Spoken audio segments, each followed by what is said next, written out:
अब हम आपको खास तौर से ट्री मैन ऑफ हरियाणा यानी के देवेंद्र सूरा से मिलवाना चाहते हैं, जिन्होंने एक दो नहीं, हजारों नहीं, लाखों पौधे लगाए हैं और हरियाली के मिशन को लेकर काम कर रहे हैं। आपने हरियाली के मिशन को लेकर जो अभियान हरियाणा भर में शुरू किया है, अब तक उसमें कितनी सफलता आपको मिली है?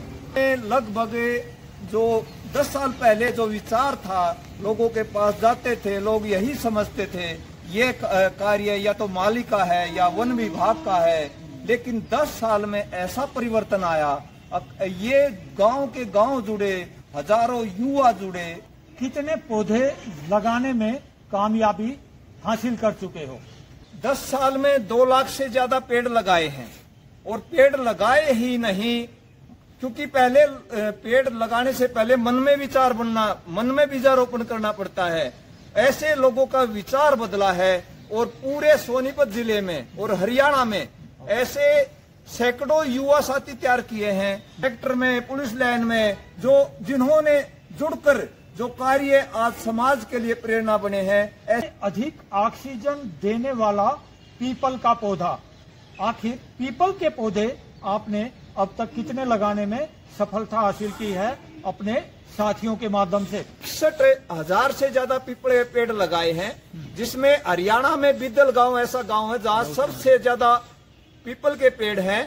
सवाल ये है कि आखिर नर्सरी के लिए जो पैसा खर्च होता है, पौधे तैयार करने लाखों खर्च होता है, आखिर उसकी व्यवस्था कहाँ से होती है? अब भी पूरी सैलरी लगाता हूँ, क्योंकि मेरी सैलरी में काम नहीं चलता है और अन्य साथी श्रमदान करते हैं या अर्थ के माध्यम से वो पौधे तैयार करते हैं, क्योंकि 20-25 हजार पेड़ हर वर्ष तैयार किए जाते हैं, ऑक्सीजन बागों में लगाए जाते हैं, गांव-गांव से युवा जुड़े हैं। और आप अपनी सैलरी लगाने की बात कर रहे हो, तो आप कौन से विभाग में सर्विस करते हो? पुलिस में कांस्टेबल हूँ और सबसे पहले मेरा कर्तव्य बनता है कि मैं नौकरी के साथ साथ या परिवार के साथ साथ थोड़ा समय ऐसा निकालूं जो इस धरती माँ के लिए, इस प्रकृति के लिए, क्योंकि हमारी यही विचार है और यही संस्कृति में पूरा विश्व हमारा परिवार है, चाहे वो पशु पक्षी हो, अन्य मूक जीव जंतु हो, तो उनके लिए मेरा छोटा है ये प्रयास है। और 2 समय की रोटी मेरे को मिल रही है और आदमी को रोटी ही 2 समय की मिलनी चाहिए। और क्या बोलना चाह रहे हो? आखिर आपको सम्मान मिलता है तो कितनी खुशी मिलती है? सम्मान के माध्यम से जागरूकता जरूर जाती है, लेकिन सबसे बड़ा सम्मान है जो पौधा लगाया, उसका बड़ा रूप लिया, उसमें पक्षी बैठा, उसमें लगातार इस तरह से जब इस तरह का समाज में एक प्रोत्साहन देखा जाता है, लगातार हजारों युवा जुड़ते हैं और सबसे बड़ा सम्मान है लोग एक पर्यावरण का जो पौधारोपण का विचार समाज में बढ़ रहा है।